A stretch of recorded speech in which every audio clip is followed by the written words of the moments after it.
And without further ado, we will invite Chris Knight up here on stage. And actually, can we have the other speakers too? Please take your seats on the couch right here. Stephen won't have a spot, but that's okay. Awesome. And Chris, it's your show. Thank you. Thanks very much. I have an hour? Is that? No? Good morning, everyone. Everyone got a coffee? Yeah? I want to thank OTT Exec Summit for asking me to speak with you this morning. So let's start at the start. What is Gusto TV? Boom. So as you can see from this beautiful illustration behind me, that's a giant lumbering dinosaur with terror on his face, running as a meteor hurtles down to Earth to wipe out all known life, except for under the corner there, under that fern, is a small furry mammal. Gusto is the small furry mammal. We are agile, we are nimble, we reproduce like crazy. We started off as a paid television service in Canada in 2013, partnered with Bell Media in 2016. We produce about 100 hours of original long-form, short-form, 4K food content every year. And in 2017, we started to roll out. OTT is a very, very big part of our future. So everything that you see on Gusto, from original concept through the merchandising, is produced by Gusto. And here in the United States, we've rolled out on a number of OTT platforms. We're also seen in Singapore, in the UK, and a number of other launches to come as well.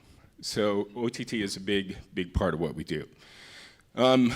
Viewer engagement, the viewer engagement. So that's what we're really here to talk about.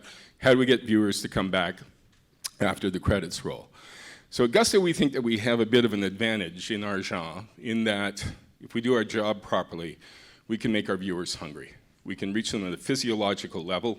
We can make your pupils dilate, your stomach rumble, and your mouth water. And that's a very, very powerful reaction and a very powerful relationship with our audience and with our viewers. We see that in our digital metrics.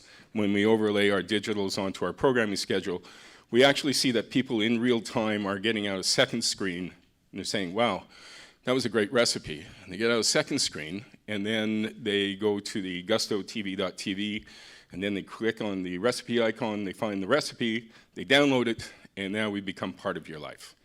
And that also is a very powerful relationship because we get feedback from our viewers constantly, and there's a constant feedback loop there. But wait, there's more. Beyond that, you then take that recipe, go to the grocery store, you buy the ingredients, you go home, and you make that dish. And if your family likes it, we have become part of your life, right? So that's really, really important to us as well. But extending beyond that are verticals. And the verticals that we do include cookbooks. Every one of our television series has a best-selling cookbook. You want to pass these around? And now that we're on multiple platforms down here, you'll be able to get these in your local stores, and they're also available online. My favorite product that we're doing right now is black garlic oil. We produce all the products ourselves for e-commerce, and truffle honey. So please enjoy the products. So this, to us, is another way of extending our relationship with our viewers.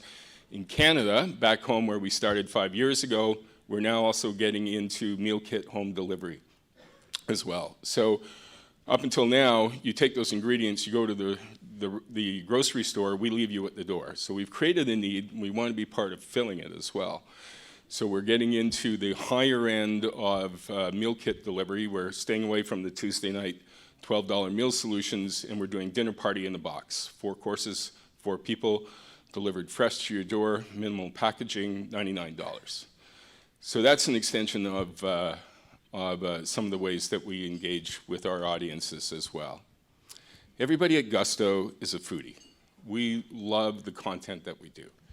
And we believe that food is the one true global language, and at Gusto we speak all the dialects. We built Gusto to be a global brand, and food is something that we all share in common. And we see that, again, in the feedback that we get through social media, our newsletters, on our website, and just response to our programming. I could go on for about an hour just on why we've hit a zeitgeist and a sweet spot just with the millennial cohort. But I know I've got panelists here, fellow panelists, who have a lot of insights to share with you. So I'm just going to leave it at that, and thank you for your time. Thanks.